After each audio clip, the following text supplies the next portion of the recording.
Nous sommes à Berlin parce que le gouvernement allemand soutient un programme d'expérimentation de voitures électriques propulsées à piles à hydrogène, soutenu par l'ensemble des constructeurs automobiles allemands, les énergéticiens et également les transports publics berlinois.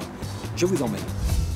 Contact, comme n'importe quelle voiture, on tourne à fond, l'hydrogène arrive sur la pile à combustible, on est prêt à partir. Nous roulons totalement en silence. Nous pouvons nous parler normalement, tranquillement. Nous n'avons comme émission que de la vapeur d'eau. Et surtout, nous avons une autonomie dès aujourd'hui bien supérieure aux voitures électriques à batterie.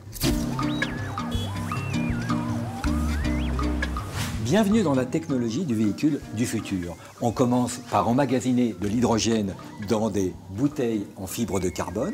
Cet hydrogène va cheminer vers l'avant du véhicule et traverser la pile à combustible. Au passage, elle fabrique de l'électricité. Au contact de l'oxygène, elle fabrique de l'eau.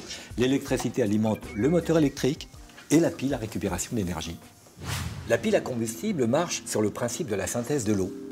Les molécules d'hydrogène se séparent.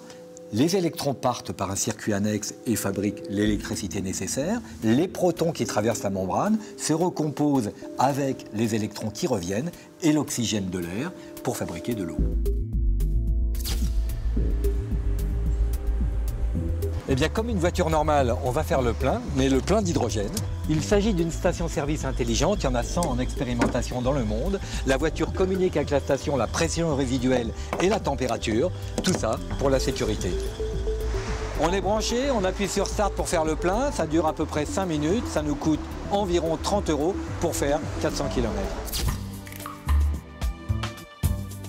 Il y a plus de 40 ans, les astronautes sont allés sur la Lune avec une pile à combustible. Aujourd'hui, on roule avec une pile à combustible, c'est-à-dire à hydrogène. Il restera juste un petit problème, c'est produire l'hydrogène avec des énergies renouvelables pour avoir une voiture réellement propre. Et c'est précisément ce qu'ils sont en train de faire ici. Une voiture qui sera commercialisée dès 2016.